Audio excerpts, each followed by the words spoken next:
Toyota's insane new engine shocks the entire car industry. Hey guys, welcome back to the channel. In today's video we will be looking at the new engine from Toyota, which seems to have rocked the car industry and the world. But before we get into it, please make sure you subscribe and click on the bell icon to receive notifications of future videos. And if this video piqued your interest, stick around till the end and give it a like.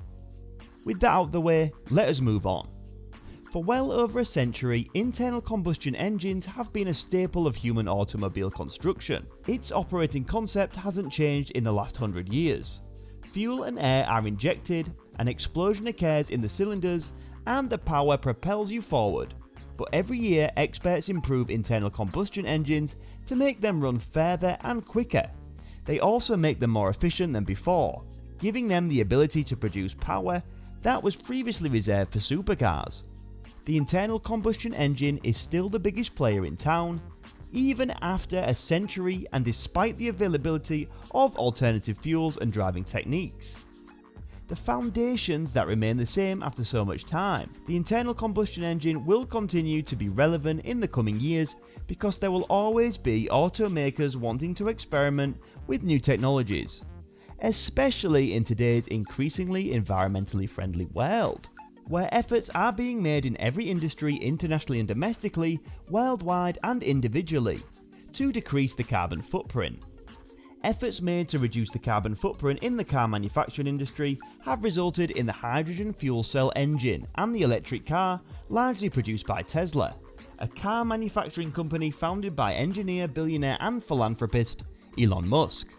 Electric car (EVs) and hydrogen fuel cell vehicles (FCVs) both power their wheels using electric motors rather than the internal combustion engines.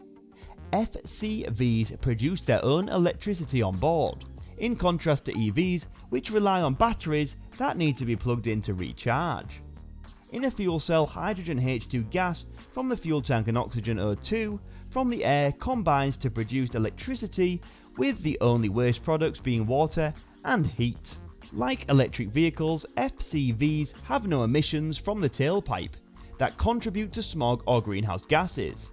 The process of making and moving hydrogen fuel results in emissions. Despite the fact that hydrogen is abundant in the cosmos, it cannot be utilized directly as fuel without being separated from other substances. This procedure may require a lot of energy.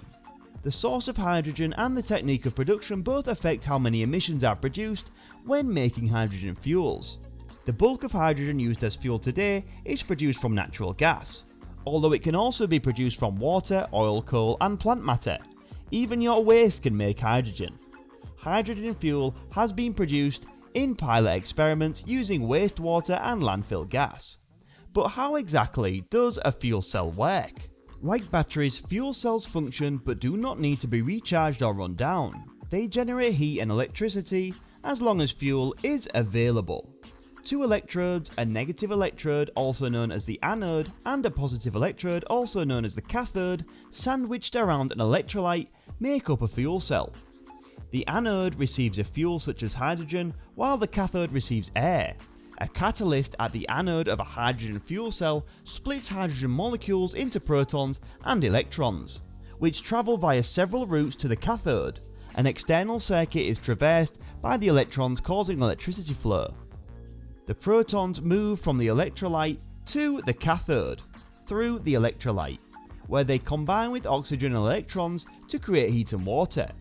The electrons are gathered by the conductive current collector, which is connected to the car's high voltage circuitry, feeding the onboard battery and/or the motors that turn the wheels. In comparison, fuel cell vehicles have outperformed electric vehicles owing to their reliable performance in extreme hot or cold environments. Higher efficiency, which is around 40 to 60%, reduced operating expenditures and faster fueling.